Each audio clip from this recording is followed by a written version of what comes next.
Hey everyone, and welcome back to CodeMechanic. If your car is suddenly stalling, hesitating when you hit the gas, or idling, like it just can't find its rhythm, you might be dealing with the infamous P0402 trouble code.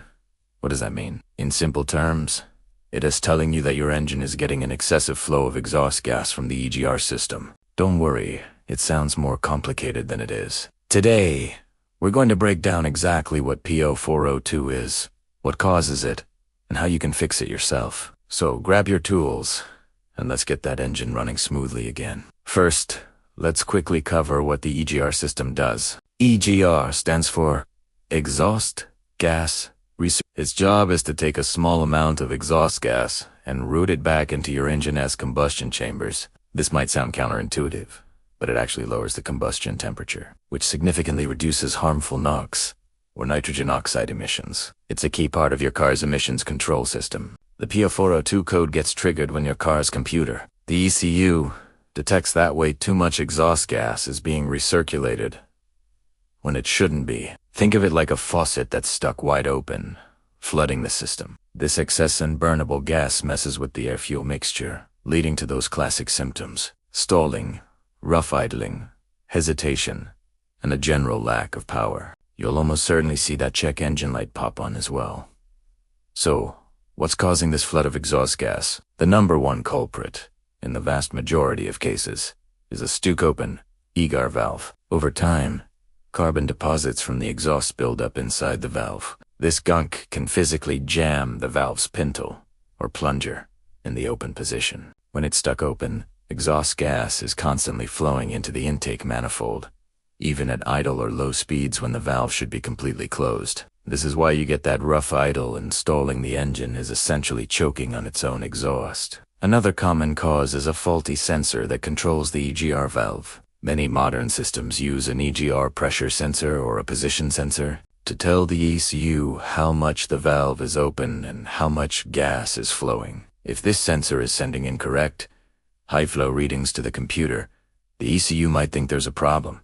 Even if the valve itself is working correctly, it might report excessive flow when there isn't any, or it might be failing to command the valve to close properly. Less common, but still possible, are issues like a bad EGR, which is the electronic component that actuates the valve, or damaged wiring and vacuum lines that control the system. Alright, let's get into the diagnosis. The first step is always to confirm the problem. You can start your car and let it idle. A stuck-open EGR valve will often cause a very rough idle or make the engine stall out completely. A great DIY diagnostic trick is to gently tap on the body of the EGR valve with the handle of a screwdriver or a small hammer while the engine is running rough. Sometimes, this little jolt is enough to temporarily unstick the valve. If the engine suddenly smooths out, you've almost certainly found your problem: a sticky EGR valve. For a more thorough check, you'll need a vacuum pump if you have a vacuum-operated EGR valve. With the engine off, you can disconnect the vacuum line from the valve and connect your pump.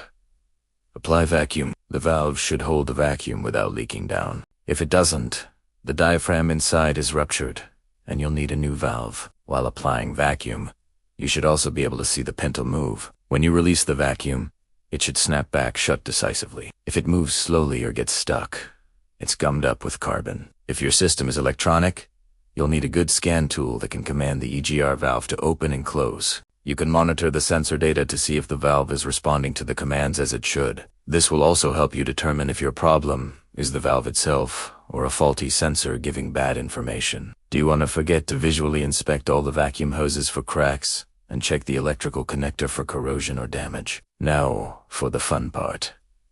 The fix.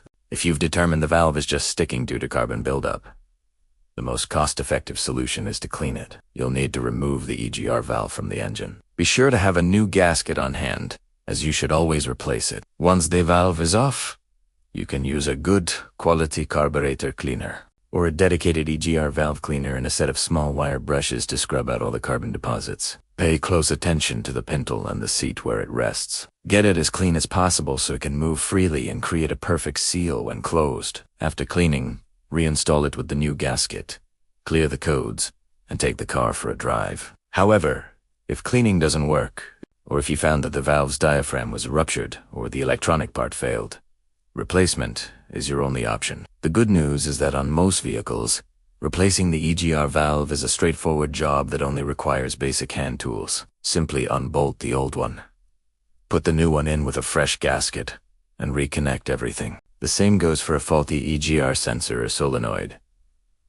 They are typically simple to swap out. Once you've completed your repair, whether it was a cleaning or a replacement, make sure you use your scan tool to clear the P0402 code. Then, go for a test drive to allow the ACU to run its diagnostic cycles and confirm that the problem is truly fixed.